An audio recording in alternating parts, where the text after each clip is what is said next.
Mesdames et messieurs de la presse nationale et internationale, mesdames et messieurs, bonjour. Je vous souhaite la plus chaleureuse des bienvenues au palais de la présidence de la République pour cette conférence de presse qui s'inscrit dans notre volonté constante de transparence, de pédagogie républicaine et d'information régulière sur les grandes orientations politiques, économiques et sociales impulsées par le président de la République, chef de l'État, chef du gouvernement, son Excellence Monsieur Brice Clotaire Oligui Nguema.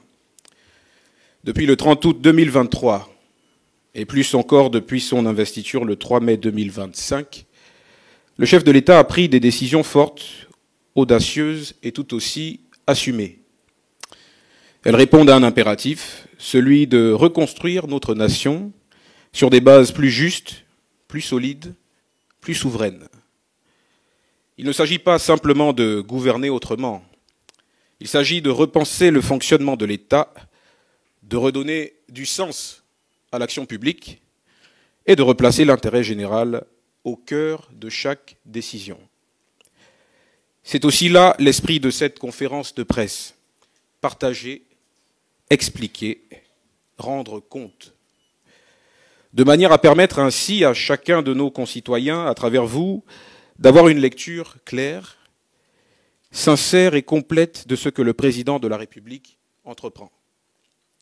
Nous allons donc aborder ensemble une série de décisions et d'actions majeures, engagées au cours des dernières semaines et regroupées en deux grands axes, à savoir d'une part l'agenda diplomatique du chef de l'État et d'autre part quelques sujets de l'actualité nationale. Pour engager le premier de ces deux axes, il convient de revenir sur la visite d'État effectuée par le président de la République le 4 juin 2025 à Malabo, en Guinée équatoriale. Cette visite d'État intervient dans un contexte particulier, consécutif à la décision de la Cour internationale de justice, CIJ, en date du 19 mai 2025, au sujet du différend frontalier relatif aux îles Mbagné, Cocotier et Konga. Abordant cette question, le président de la République, son Excellence M. Brice Clotaire Oligui Nguema, et son homologue équato-guinéen, son Excellence M. Teodoro Obiang Nguema Mbazogo, ont tous deux réaffirmé les liens profonds qui lient les deux pays et qui les engagent à construire ensemble, fraternellement, une solution concertée qui préserve la souveraineté et les intérêts stratégiques de chaque partie. C'est le sens et la mission donnée au comité d'experts bilatéral mis en place à cet effet. Par ailleurs, ce déplacement a permis de poser les bases d'une coopération renouvelée entre les deux républiques sœurs et concrétisée par la signature de plusieurs accords sectoriels majeurs. En matière de santé, pour favoriser l'échange d'expertise hospitalière et la mobilité du personnel médical, en matière de sport et de culture, afin de promouvoir la co-organisation d'événements et la valorisation de nos patrimoines respectifs, et en matière de défense, avec la planification de manœuvres militaires conjointes et des échanges de savoir-faire entre nos forces armées. Ce grand moment diplomatique n'est pas anodin.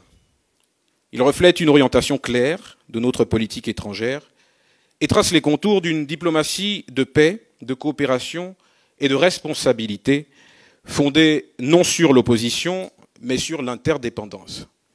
D'une diplomatie qui cherche à apaiser plutôt qu'à enflammer, à construire plutôt qu'à diviser. Le Gabon tourne ainsi la page des contentieux figés pour ouvrir celle des partenariats durables et équilibrés. Il s'agit là d'une démarche forte et profondément gabonaise, car elle place la paix, l'intégration régionale et l'unité africaine au cœur de notre action internationale.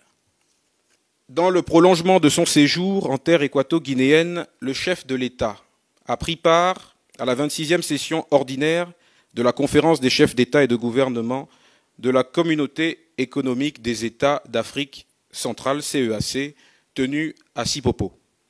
Ce grand rendez-vous, placé sous le thème « Consolider les acquis de la réforme de la CEAC pour accélérer l'intégration régionale », a été l'occasion indiquée pour marquer le repositionnement diplomatique de notre pays dans la région, par l'affirmation de sa ferme volonté de contribuer activement à la mise en œuvre des réformes institutionnelles et à l'adoption de textes dans des domaines clés tels que la sécurité maritime, l'économie bleue, l'action humanitaire et l'intégration juridique. Comme cela a été exprimé par le président de la République lui-même, je cite, « L'Afrique centrale ne peut être spectatrice de sa propre transformation ». Fin de citation. Cette transformation, le Gabon entend la porter et l'incarner mieux que par le passé.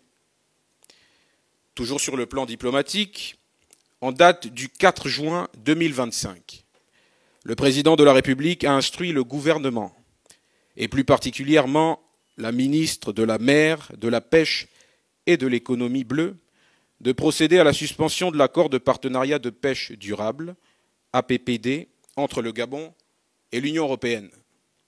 Cette décision repose sur 3 constats majeurs. D'abord, un accord économiquement déséquilibré. En effet, des navires européens prélèvent du poisson de nos eaux en échange d'une compensation financière annuelle, mais cette compensation est largement inférieure à la valeur réelle des captures. En clair, le Gabon donne beaucoup, mais le Gabon reçoit peu, trop peu. De plus, les produits de la pêche sont exportés sans transformation locale et donc sans création d'emplois ni structuration de filières. Aucun impact structurant sur notre économie, en ce sens que les promesses d'appui à la modernisation du secteur halieutique gabonais n'ont à ce jour pas produit de résultats probants. Et enfin, une inquiétude croissante sur la durabilité de nos ressources, l'accord n'ayant pas permis de garantir un suivi scientifique rigoureux des stocks et un contrôle transparent des prélèvements, faisant peser un risque réel de surexploitation. C'est pourquoi notre pays a notifié à l'Union européenne la suspension immédiate de cet accord. Cela ne signifie pas une fermeture, mais traduit davantage l'expression d'une volonté ferme de renégocier un partenariat plus juste, plus équitable, plus souverain. Le temps est venu de reprendre la maîtrise de nos ressources, de défendre notre souveraineté économique et de bâtir des partenariats où le Gabon est traité avec dignité. Abordons à présent le deuxième axe de cette conférence de presse portant sur l'actualité nationale. Nous ne saurions ne pas évoquer la situation de la Société d'eau et d'énergie du Gabon, SEEG. Cette situation est connue. Délestages nombreux, coupures d'eau récurrentes, qualité du service fortement détériorée.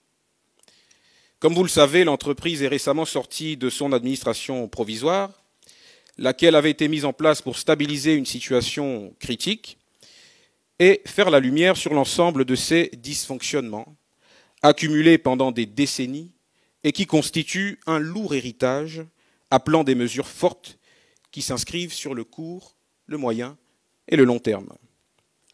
La dite période d'administration provisoire avait ainsi permis de définir un plan d'investissement de près de 1 000 milliards de francs CFA, avec pour objectif, entre autres, de réhabiliter les centrales, moderniser les réseaux de distribution, installer des compteurs intelligents et améliorer la desserte dans les zones rurales et urbaines. Des audits internes ont été menés par ailleurs afin de détecter les fraudes, corriger les dérives de gestion, réduire les pertes techniques et commerciales. Les premiers résultats sont visibles. Dans plusieurs quartiers du Grand Libreville, les délestages ont tendance à diminuer. La nouvelle équipe dirigeante, installée le 3 juin à 6 mois pour relever les défis de la refondation de la gouvernance de l'entreprise, de la préparation de la séparation organisationnelle des volets eau et électricité, de l'assainissement financier, de la mise en œuvre de réformes sociales et managériales, de la transparence des contrats et du déploiement d'un plan d'investissement indispensable à une fourniture fiable et équitable de l'eau et de l'électricité sur l'ensemble du territoire national. Mesdames et messieurs, depuis le début du mandat présidentiel en cours, 2 sessions du Conseil des ministres ont été présidées par le président de la République, chef de l'État, chef du gouvernement. Ces sessions ont permis l'adoption de plusieurs mesures importantes et nous pouvons retenir, parmi ces mesures, entre autres, l'interdiction de l'exportation du manganèse brut à l'horizon 2029, qui marque une rupture claire avec le modèle économique extractiviste hérité du passé. Il ne s'agit plus simplement de céder nos ressources à l'État brut, mais de bâtir des chaînes de valeur locales, créatrices d'emplois et de richesses pour les Gabonais. La matérialisation de cette mesure suppose le renforcement de nos capacités industrielles et la mise en œuvre d'une politique de formation adaptée à nos besoins réels. L'interdiction de l'importation du poulet de chair à l'horizon 2027, une mesure qui vise à redonner toute sa place à la filière avicole nationale et à renforcer notre sécurité alimentaire. Toute chose qui suppose la réhabilitation des élevages existants, la création de centres d'élevage modernes, la formation de jeunes agriculteurs et le véritable développement d'un marché gabonais du poulet sain, accessible et compétitif. La mise en place d'une centrale d'achat publique afin de lutter plus efficacement contre la vie chère. La création de 5 fonds stratégiques, instruments de planification, qui vont permettre de soutenir les efforts de croissance engagés par le gouvernement de la République sous la supervision du président de la République, chef de l'État. Et enfin, l'adoption du projet de loi sur les partis politiques qui consacre l'assainissement du jeu démocratique, la responsabilisation des partis et la préparation d'un avenir politique fondé sur l'éthique, la représentativité, la reddition des comptes et, in fine, la satisfaction de l'intérêt général. L'ensemble de ces mesures importantes ne saurait se concrétiser sans l'implémentation d'une nouvelle dynamique d'action gouvernementale. C'est tout le sens de la circulaire présidentielle communiquée au gouvernement de la République en date du 8 mai 2025. Elle instaure une gouvernance fondée sur la rigueur, la transparence et l'efficacité, rompant avec les pratiques du passé. Elle impose à chaque membre de l'équipe gouvernementale une obligation de résultats concrets, exigeant célérité, professionnalisme et travail collégial. L'éthique devient une exigence cardinale, avec pour principal et principe fondateur la probité, le respect de l'intérêt général et l'exemplarité des dirigeants. L'organisation de l'exécutif est recentrée autour de la présidence de la République, seule détentrice de l'orientation stratégique, tandis que les ministères sont tenus d'adopter une structuration normalisée, garantissant la performance et la lisibilité de l'action publique. Le fonctionnement des instances gouvernementales est désormais strictement encadré, toute décision devant être préparée avec rigueur et justifiée par un dossier concret. À cela s'ajoute une culture de la redevabilité, marquée par des rapports réguliers de suivi des projets, l'évaluation trimestrielle des actions et la publication d'un rapport annuel de performance. Enfin, la discipline, la méthode et l'exemplarité constituent les fondements de la nouvelle ère administrative ainsi définie, où seuls les résultats comptent, dans une logique de transformation réelle de l'action publique. Enfin, concernant l'opération d'aménagement de la zone dite de derrière l'Assemblée, en vue de la construction du boulevard de la Transition, d'une cité administrative et de l'aménagement du bassin versant Sainte-Marie à Ondo. Il convient de rappeler que ces projets répondent à des impératifs de modernisation urbaine, de lutte contre les inondations récurrentes à Libreville et de fluidification de la circulation dans la capitale. Nous voulons rassurer les Gabonaises et les Gabonais. Les projets sus-indiqués ne visent en aucun cas à punir. Ils visent plutôt à construire un cadre de vie digne et moderne pour tous, Le président de la République est sensible aux réactions diverses observées au niveau de l'opinion. Il suit très attentivement ce dossier et les services compétents sont à l'œuvre pour faire en sorte que les droits légitimes des compatriotes impactés soient pris en compte tout au long du processus en cours. Mesdames et messieurs, le président de la République, chef de l'État, chef du gouvernement, poursuit avec détermination sa mission de refondation nationale. Chaque mesure prise s'inscrit dans une vision claire. Il s'agit de rendre au peuple gabonais la dignité, la souveraineté, la justice et l'espérance. Je suis à présent à votre disposition pour répondre à vos questions. Je vous remercie. Quelle est la politique de relogement menée par l'exécutif et où sont exactement situés les logements dont on parle sur les réseaux? D'aucuns s'interroge également sur le silence du chef de l'État face à cette situation. Est-ce à vous de prendre la parole pour rassurer les Gabonais ou pourrait-il lui-même le faire? La dernière question sera en lien avec la société d'eau et d'énergie. Plusieurs audits et enquêtes ont été menés durant plusieurs mois. Quels sont les résultats de ces audits? Merci. Je vais peut-être commencer par répondre aux premières questions posées. Sur la question du réaménagement de la zone indiquée, donc de la zone dite de derrière l'Assemblée. Ce qu'il faut dire, c'est que, en réalité, il n'y a pas de silence du président de la République. L'État est organisé, l'État a plusieurs membres. Le président de la République, comme je vous l'ai annoncé, suit de très près cette actualité. Vous êtes de la presse, il ne vous aura pas échappé que jusqu'à hier, il a accordé des audiences qui vont dans le sens de réunir autour de lui et de permettre que l'ensemble des acteurs concernés directement ou indirectement par cette question puissent se prononcer de manière à ce que des décisions éclairées soient prises. Donc il n'y a pas de silence, il y a une action. Il ne s'agit pas pour la présidence de la République, qui est la première institution de ce pays et dont la vocation est de trancher et de procéder parfois à des arbitrages quand cela s'impose. Il n'est pas dans la vocation de la présidence de la République et encore moins de la personne du chef de l'État de faire de la propagande autour de cette question ou de communiquer à tout va. Le président de la République communiquera à propos le moment venu. En attendant, il reçoit, il consulte et le moment venu, il décidera sur les différents aspects et les différents détails de cette question. Au cours de l'audience qui a été couverte hier par les médias nationaux, il a été indiqué que tout le nécessaire soit fait pour que l'impact de l'opération de réaménagement en cours soit le plus léger possible sur les populations directement impactées. Cela a été annoncé. Je note par ailleurs que le gouvernement de la République est à l'œuvre. Le gouvernement de la République se constitue d'un certain nombre d'entités, de départements qui sont concernés par cette question de réaménagement de la zone dite de derrière l'Assemblée.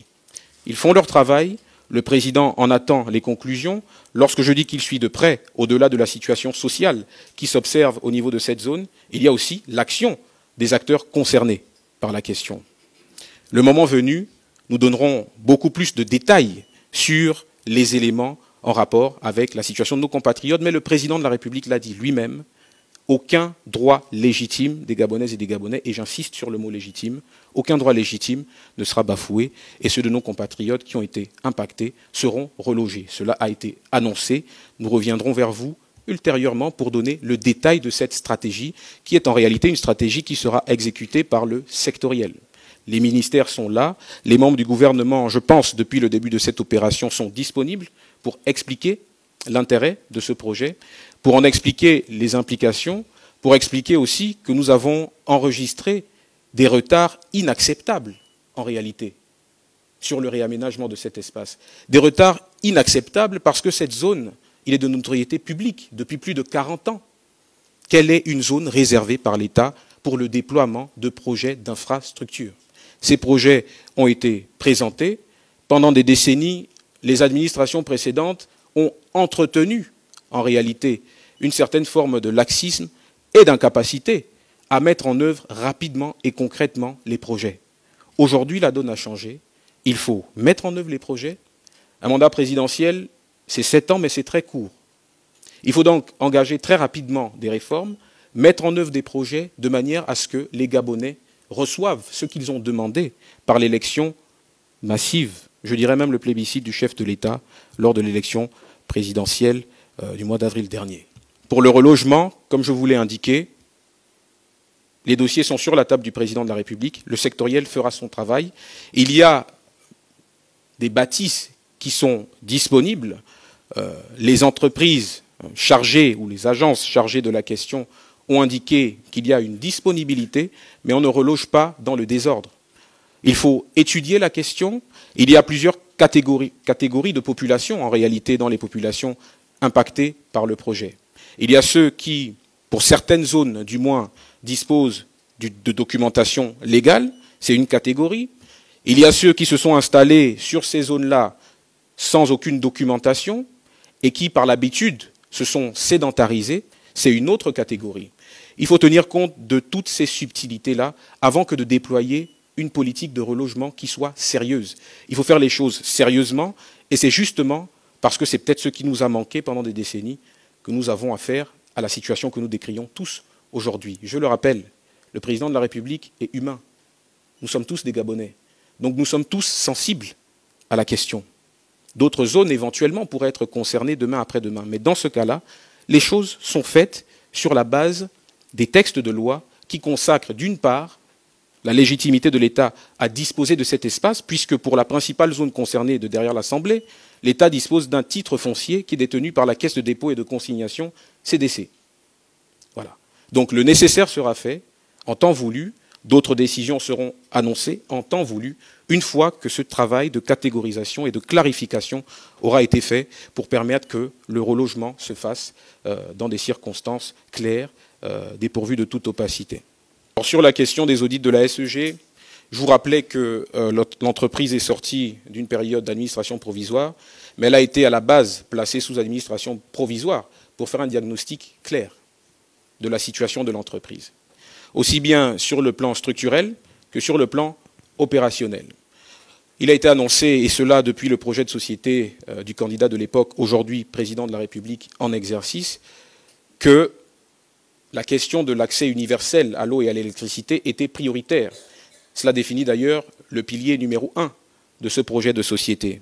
Il était annoncé aussi qu'il va s'opérer une scission entre les volets eau et électricité pour rationaliser la fourniture de ce service public essentiel et qui pose beaucoup de difficultés aux ménages gabonais depuis des décennies. Ces audits ont permis, entre autres choses, et là ça a encore été annoncé, de déterminer un plan d'investissement. Il y a un plan d'investissement qui a été mis en place. Les audits ont permis de constater, par exemple, que sur plus de 2000 employés de cette entreprise, on a 70% de ces effectifs qui sont des administratifs. Est-ce que cette situation organise les conditions d'une résolution du problème de la SEG de manière effective? Il y a aussi la question de la dette. Et justement, si vous vous intéressez aux éléments, aux objectifs fixés à la nouvelle équipe dirigeante récemment installée au sortir de la période d'administration provisoire, vous verrez qu'ils ont 6 mois pour relever un certain nombre de défis qui répondent là encore à la structuration de la SEG et à ses capacités opérationnelles et fonctionnelles. Donc le diagnostic a été fait, maintenant il faudra passer à l'action.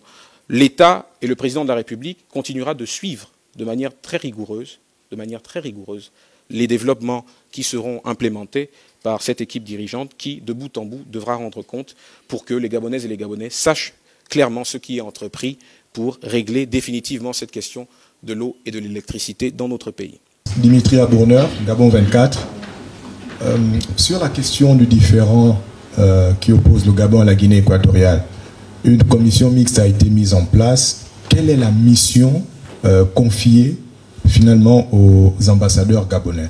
Est-ce qu'ils vont là-bas pour aller déterminer ensemble avec leurs homologues équato-guinéens la frontière maritime entre les deux pays, ou bien vont-ils là-bas pour aller négocier un partage de production en ce qui concerne les ressources qui sont annoncées du côté de l'île Mbagné? Je vais répondre à votre question en commençant par la fin. D'abord, sur l'exploitation éventuelle des ressources auxquelles vous faites allusion, il convient de dire que ces ressources sont hypothétiques. Il ne me semble pas qu'il y ait eu une étude sérieuse qui définisse clairement qu'autour de Mbagné, il y ait en quantité suffisante ou raisonnable des ressources. Et je crois comprendre que vous faites référence à l'éventualité de la disponibilité de ressources pétrolières dans les eaux autour de Mbagné. Pour l'instant, il n'en est rien. Nous ne pouvons pas nous prononcer sur du vent, nous nous prononçons sur du factuel. Il n'a pas été établi qu'il y a des ressources autour de Mbagné, ou de cocotiers, ou de Konga. Ça, c'est le premier point. Le deuxième point, vous demandez quelle est la mission des ambassadeurs du Gabon qui prendront donc part au comité mixte et bilatéral qui devra donc régler fraternellement cette question. Revenons un peu à la décision de la Cour internationale de justice qui a consacré la souveraineté sur les îles de Mbagné, Cocotier et Konga, qu'il a attribuée à la République sœur de Guinée équatoriale et qui a renvoyé en réalité les deux parties à la gestion de la question de la délimitation de la frontière, notamment pour ce qui est des frontières terrestres. Parce que cette décision prise sur le cas de Mbagné, Cocotier et Konga est une décision qui a des incidences sur la frontière terrestre. L'objet de la mise en place de cette commission, de ce comité mixte d'experts bilatéral, vise simplement, conformément aux instructions des deux chefs d'État, de trouver un modus operandi et un modus vivendi pour déterminer comment est-ce que cette question va être réglée. Je note par ailleurs que des questions similaires ont pu faire couler beaucoup d'encre, de salive, de larmes et de sang dans d'autres contrées du continent africain. Ce ne sera pas le cas pour ce qui est de la Guinée équatoriale et du Gabon, parce qu'il y a une volonté conjointe de régler pacifiquement, fraternellement, le différend. Il faut dire que ce comité d'experts bilatéral va réunir un ensemble de compétences, parce que voyez-vous, sur ce genre de différend, ce ne sont pas seulement les juristes qui sont concernés. Il y aura des juristes, il peut y avoir des géographes, et tout autre champ de compétences intéressés directement ou indirectement par la question de la délimitation des frontières. Donc ce comité mixte bilatéral se mettra à l'œuvre pour permettre aux chefs d'État de décider en dernier ressort de la solution qui sera apportée sur ce différend. À ce stade, nous ne pouvons pas vous dire quelle sera l'orientation de cette décision, puisque le comité ne s'est pas déjà déployé. Le comité travaillera, le Gabon aura ses représentants, la Guinée équatoriale aussi, les deux parties feront valoir leurs arguments, mais quelle que soit la nature et l'orientation de ces arguments, il y a une volonté de régler pacifiquement le différend, de manière à ce que chaque pays conserve et entretienne sa souveraineté territoriale et ménage ses intérêts stratégiques dans une région d'Afrique centrale qui est tout aussi stratégique d'un point de vue économique, sécuritaire et politique. Guibrian Aseko-Lomo de Radio Gabon. Alors, lors du communiqué final du, je crois, l'avant-dernier Conseil des ministres, on annonçait l'ouverture d'une centrale d'achat pour aider les Gabonais à soulager le portefeuille des Gabonais. Alors, la question que tout le monde se pose aujourd'hui, c'est de savoir, nous avons l'impression que chaque jour, les prix augmentent sur le marché. On nous a emmené une mercuriale, nous avons subventionné, l'État a subventionné certains produits de première nécessité. Alors, la question est celle-ci. Quelle serait la spécificité justement de cette nouvelle décision lorsque nous savons que lorsqu'il faut alléger le panier de la ménagère, l'État subventionne? Alors l'État subventionne, mais la subvention ne peut pas être une mesure pérenne et définitive, voyez-vous. Vous avez raison de dire que le coût de la vie a tendance à augmenter. Le poids de la vie pèse de plus en plus sur le portefeuille des Gabonaises et des Gabonais. Vous avez évoqué la mercuriale. Il faut savoir que sur la question de la vie chère, les mesures qui sont mises en œuvre doivent l'être sur le court, le moyen et le long terme. Il y a même des mesures transitoires. La mercuriale ne peut être une mesure définitive. La mercuriale vient répondre à une situation d'urgence parce que face à la détresse de nos compatriotes, il n'y a pas de temps à perdre. Donc la mercuriale peut tenir lieu de mesures d'urgence, mais au-delà de la mercuriale. Et pour parler concrètement de cette centrale d'achat, qui vient compléter en fait l'arsenal des mesures déployées par l'État pour contenir cette question de la vie chère et la régler avec des mesures de long terme qui impliquent en fait de booster notre tissu économique et d'accentuer la production locale d'un certain nombre de produits de manière à ce qu'ils puissent répondre aux besoins de la consommation locale. Mais pour ce qui est de la centrale d'achat, qui complète l'arsenal des autres mesures prises, ce qu'il faut comprendre, c'est peut-être le fonctionnement de ce qu'est une centrale d'achat pour ceux de nos compatriotes qui ne sont pas forcément familiers de ces questions.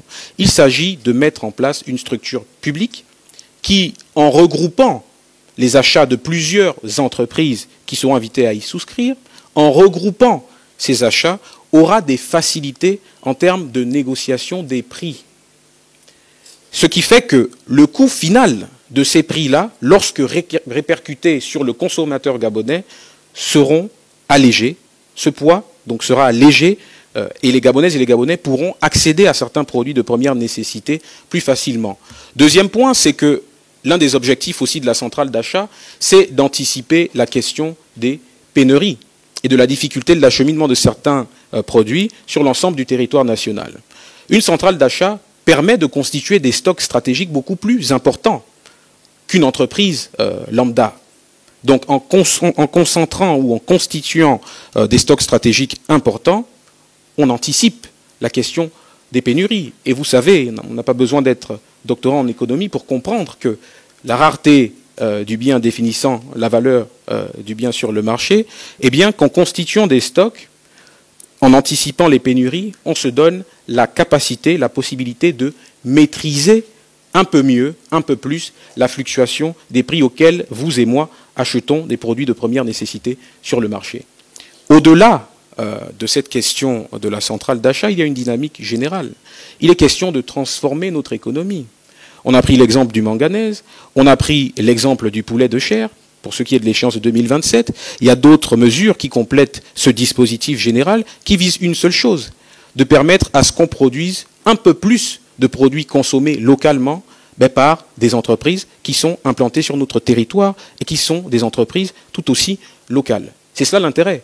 L'inflation qu'on observe parfois sur certains produits n'est pas toujours une inflation qui est due aux performances économiques nationales. C'est aussi une inflation qui est souvent importée, comme l'a très justement indiqué le ministre d'État en charge de l'économie. C'est une inflation qui est importée en ce sens qu'elle s'applique à des produits que nous ne produisons pas sur place et qui, du fait des dynamiques macroéconomiques, ont un coût final qui pèse sur le consommateur gabonais et qu'il faut juguler au mieux. Et la Ve République se veut l'impunité, impunité zéro. Et le Gabon a suspendu l'accord de pêche avec l'UE. Ça veut dire que le Gabon était largement perdant dans cet accord. Il y a sûrement eu des gens qui ont signé cet accord. De part, par rapport au déguerpeux de derrière l'Assemblée, il y a eu l'État a dédommagé des gens et ces gens-là ont revendu. Est-ce que les poursuites seront faites au niveau de tous ces gens qui ont signé des papiers par-ci par-là au détriment du Gabon? Sur la question du réaménagement de la zone dite de derrière l'Assemblée, je vous ai indiqué qu'il y a plusieurs populations et plusieurs profils de compatriotes impactés par la mesure. Vous soulignez là la situation, vous relevez la situation d'une portion particulière de la population impactée, c'est-à-dire ceux qui ont bénéficié d'indemnisation, pour certains une fois, pour d'autres 2 fois, pour d'autres encore 3 fois, comme cela a été indiqué par des membres du gouvernement sur les différents plateaux télévisés. Mais sur ce cas-là, l'intérêt de faire la lumière et de prendre le temps de la décision, parce que le temps de la présidence de la République, malheureusement, et peut-être même aussi heureusement, dans un certain sens, ce n'est pas le temps des médias. Il faut prendre le temps de concevoir les décisions. Il faut prendre le temps d'étudier tous les aspects de la question. C'est pour ça que le président de la République reçoit. C'est pour ça qu'il écoute. C'est pour ça qu'il consulte. Ceux de nos compatriotes qui auraient fait preuve de mauvaise foi et qui, bien qu'ayant été indemnisés, n'auraient pas libéré les espaces parce que les cas sont nombreux. Il y en a même qui se sont vus attribuer des espaces de construction et qui les ont revendus pour améliorer les habitations qu'ils occupaient dans la zone concernée. Donc c'est des cas qu'il faut regarder. De la même manière qu'il faut s'intéresser aux cas éventuels de ceux qui n'auraient pas été indemnisés, eh bien ces cas-là, de ceux de nos compatriotes qui ont été indemnisés et qui ont fait preuve de mauvaise foi, ben ces cas-là seront étudiés et chacun sera mis devant ses responsabilités. L'État assume son action, l'État est ferme sur sa volonté de transformer le quotidien des Gabonaises et des Gabonais, en commençant par cette zone, puisque c'est de celle-là dont nous parlons. C'est une volonté ferme, le projet se fera. Les situations particulières vont être étudiées. Il faut tenir compte aussi de l'impact difficile. Nous sommes des êtres humains, nous sommes des Gabonais. De l'impact difficile de cette situation sur certains de nos compatriotes. Mais par contre, la lumière sera faite, chacun sera placé devant ses responsabilités et chacun devra assumer. Alors, monsieur le conseiller, où se trouve Ali Bongo, Sylvia Bongo et Nourdine Bongo? Merci. Ce que je puis vous dire, parce que c'est ce qui est intéressant en réalité, c'est la décision de justice. Pour ce qui est de la décision de justice, le procureur de la République s'est prononcé. Pour les détails, il faudra vous adresser au procureur de la République qui pourra vous situer davantage sur les éléments de la procédure concernant donc les personnalités que vous avez citées. Le ministre de l'Habitat n'a reçu le fichier des personnes indemnisées que plusieurs jours après les démolitions. Est-ce à dire que la puissance publique a engagé des démarches de démolition sans disposer de toutes les informations nécessaires, préalables, nécessaires à cette opération qui impacte des centaines de familles? Et également dans la prise en charge de ces compatriotes, beaucoup déplorent le manque de réactivité de l'État dans les premières heures ou les premiers jours de l'opération. Et qu'en est-il, par exemple, des enfants qui passent des examens scolaires? Car l'opération intervient à une période où les enfants sont en train de passer des examens. Et sur un tout autre plan, si vous permettez, sur la SEJ. Récemment, l'État a encore engagé une enquête pour déterminer les responsabilités dans les sabotages qui ont été indiqués. Sauf qu'en février, on avait eu une déjà. Qu'en est-il des résultats de ces enquêtes? Merci. Alors, sur la question de la SEG, vous notez très justement que des enquêtes ont été diligentées sur la question des sabotages. S'il y a enquête, c'est qu'il y a des organes qui mènent les enquêtes. Une enquête, ça prend du temps. Nous ne sommes pas dans le temps médiatique. Nous ne sommes même pas dans le temps de la présidence de la République. Il s'agit d'une enquête qui va être menée de façon libre, indépendante, et qui rendra ses conclusions le moment venu, et qui déterminera les responsabilités des uns et des autres. Il s'agit d'un phénomène qui n'est pas nouveau, qui n'est pas inédit. Il y a eu, par le passé, des actes de sabotage sur certains points du réseau de distribution. Par le passé, de tels actes ont été documentés, avérés. On attend les conclusions de l'enquête. N'allons pas plus vite que la musique, l'enquête rendra ses conclusions, et sur cette base-là, des décisions seront prises et les responsabilités seront situées. Maintenant, pour ce qui est de l'opération de réaménagement de la zone dite de derrière l'Assemblée, vous parlez du fichier des personnes indemnisées. En réalité, il y a un fichier global et plusieurs sous-fichiers, si je puis m'exprimer en ces termes, puisqu'il y a plusieurs acteurs qui sont intervenus sur les différentes zones à différentes périodes. Certaines des maisons déguerpies ont été, ou du moins ont fait l'objet d'un marquage multiple, avec différentes dates. Certaines maisons avaient 2, 3, voire 4 marquages, avec, là encore, différentes dates prévues de démolition. Mais parce que, par le passé, il y a eu une incapacité à déployer rapidement les projets, eh bien, les gens se sont habitués à ce que l'État marque, mais ne vienne pas démolir. Un petit détail, avec un rapport indirect quand même avec votre question, c'est qu'il y a eu une information permanente et constante sur la question. Pas plus tard qu'en avril 2024, et c'est bien que vous êtes de Gabon Media Time, votre média a couvert la présentation du projet au président de la transition de l'époque. Vous avez couvert cette actualité. Et vos journalistes ont indiqué, très justement, que sur cette zone, eh bien, les équipes étaient à pied d'œuvre pour sensibiliser et informer les populations sur l'imminence des opérations de démolition. Donc l'information était là. Les populations ont été indemnisées. S'il y a eu des cas de compatriotes qui seraient passés entre les mailles du filet, l'État prendra ses responsabilités. Mais l'État ne prendra ses responsabilités que sur la base de fichiers clairs, sur la base de résultats clairs de l'ensemble des consultations qui sont menées par le président de la République et qui vont se poursuivre. C'est une actualité tellement sensible qu'il nous faut prendre le temps de décortiquer tout cela, de décortiquer aussi ce qui se passe parfois dans la contradiction des uns et des autres au niveau de l'opinion. Tout le monde se prononce sur cette question.